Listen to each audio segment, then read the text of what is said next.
The Investiture of the Prince of Wales, written and read by Bill Lenihan.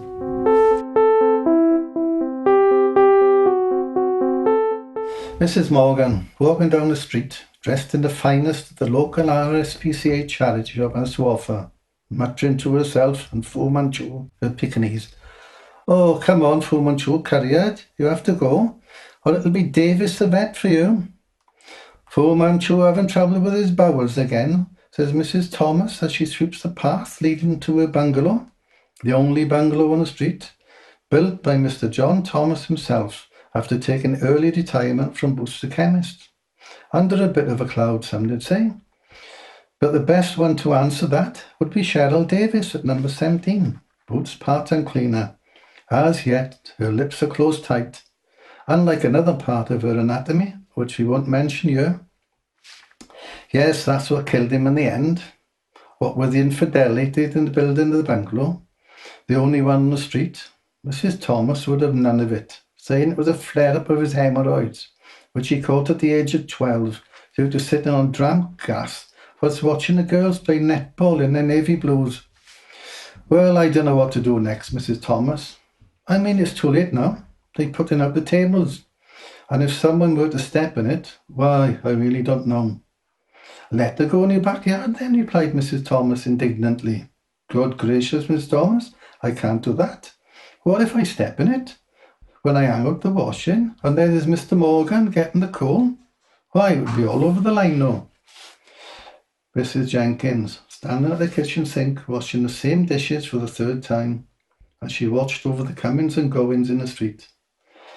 Mrs. Jenkins, being the only one whose kitchen looked onto the street. Modernisation, that's what's required, she told Mr. Jenkins, who readily agreed. Contradictions put his Saturday afternoon down the workingmen's club at risk, even though he hadn't worked for years. So, kitchen in the front it was then. Life could not be better for Mrs. Jenkins. All the dishes, come to that. Look at them, gas bagging. That's the fourth time that she's walked past with that excuse for a dog. "Do you hear what I said?" said Mrs. Jenkins, in a no-nonsense tone of voice. "Yes, of course, dear," replied Mr. Jenkins with his usual hint of sarcasm. "I wasn't sure if it was a response was required, having responded to the early one about Mrs. Bynan at number 17 and Idris the coal. Spending too long on a doorstep, you said, for someone who only has one bag a week. What are you mumbling about? You do speak a lot of nonsense." "Yes, dear," said the ever-compliant Mr. Jenkins. "Now, what is it you want for tea?" "Well, let me see, dear. Yesterday it was fish and chips, as it was Friday. Thursday, pie and chips. So what about egg and bacon? And chips, of course." "Egg and bacon, indeed," thought Mr. Jenkins. "Faggots it will be, like it or not. Not what you'd get there." Mr. Jenkins continued reading Pigeon Fanciers, sat in the knowledge that he'd be having his favourite tea of faggots and chips, with peas, of course. Yes, peas with everything. Not really the thing with egg and bacon. But who was he to complain? Mrs. Jacobs, wearing the sternest face as she dealt with Mr. Reese the baker. "Sausage rolls and pasties. Are you sure that's all, Mrs. Jacob?" "I've got some lovely fresh pies in the van I can let you have for 4p each." "I don't think so, Mr. Reese, thank you for the offer. We only have a small amount left from the collection, and I believe it's agreed by the organising committee, who worked tirelessly, I might add, raising the funds and directing everyone to carry out the manual tasks, so the street would benefit from our new Prince of Wales. That everyone would be treated to a glass or two of the finest Amontillado from the cask at the off-licence." "I thought there was only two of you on the committee, Mrs. Jacob." "I would trust you to keep your thoughts to yourself, Mr. Reese, particularly in matters that don't concern you." "Quite right, Mrs. Jacobs. What was I thinking? Are you sure I can't tempt you with pies then, Mrs. Jacob?" "Try tempting me at 2p each, or they'll be like rocks on Monday." "You drive a hard bargain, Mrs. Jacob. I'm robbing myself. 2p it is then." Mrs. Emmanuel, going from door to door, list in hand, neatly written as befitting someone who nearly went to grammar school. "Right then, Mr. Tudor, you're down for trifle. Now, is that all ready?" "Yes, of course, Mrs. Emmanuel. I did them all after I cleaned up the tea things last night and made sure all the names of those that owned the dishes are still firmly fixed to the bottom with sticky tape, as you instructed. Mr. Romano ticked off her list with a red pen donated by poor Mr. Cooch, the newsagent on the corner, who, other than newspapers and pens, didn't sell much else, due, they say, to his old age and his wife running off to Pontypridd with a stationery supplier some years ago. Now, after the trifle, collect the wash of dishes. I thought, said Mrs. Tudor with some trepidation, that Mrs. Jacobs was going to ask Mrs. Jenkins to wash all the dishes, being as she spent so much time at the sink. Yes, we'll try not to think too hard, Mrs. Tudor. Leave that to those best equipped. I almost went to grammar school, you know. Yes, of course, Mrs. Ramel. You did say, at least every week, since 1950. But Mrs. Emanuel did not catch a word. She was already knocking on the door of Mrs. Griffiths, who was in charge of the Shipham's paste sandwiches. Beef and salmon paste were the order of the day, definitely not crab, as crab gave a flatulence, which those close to her would only be too willing to testify. Hold the ladder still and stop shaking. That's what I'm trying to do. Well, try harder, because I'll make sure I fall on you. Yes, Dad.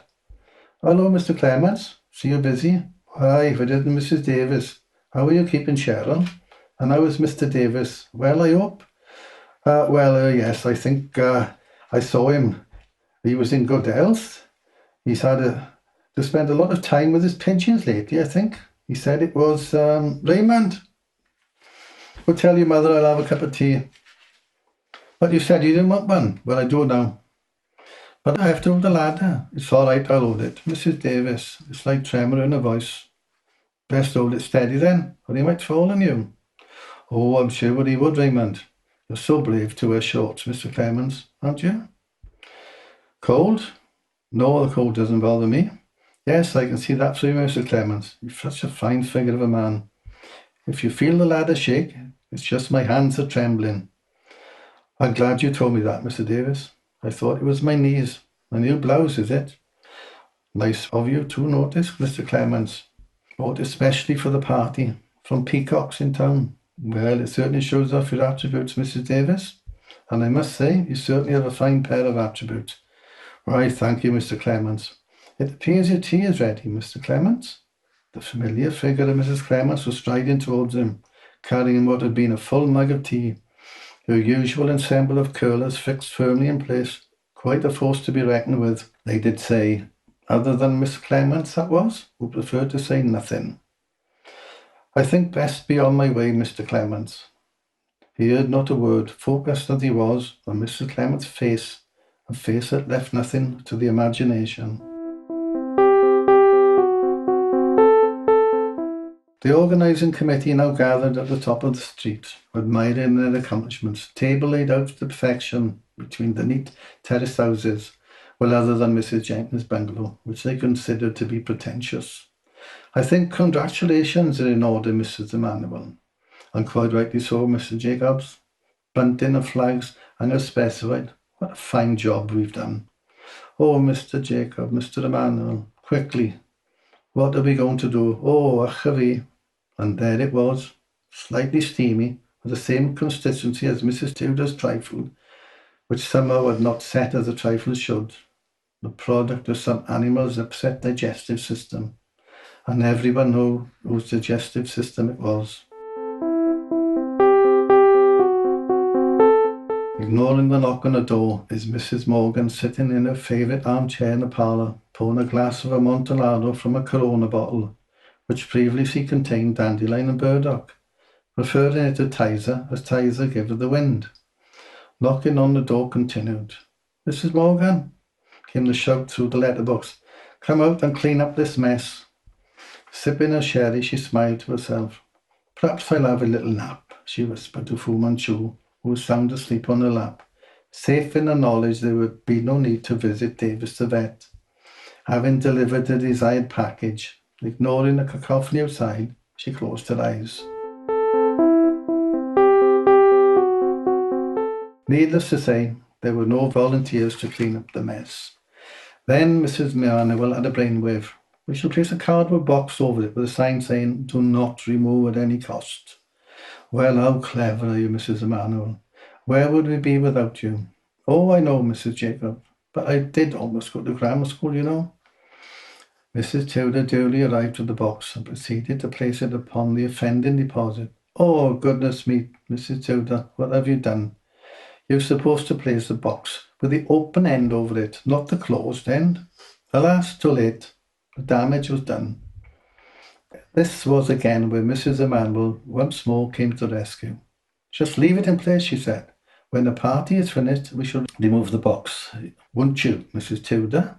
And then the rain will wash it away tomorrow, as it always rains when we go to chapel. Once again, it was evident to all that Mrs. Emanuel had almost gone to grammar school.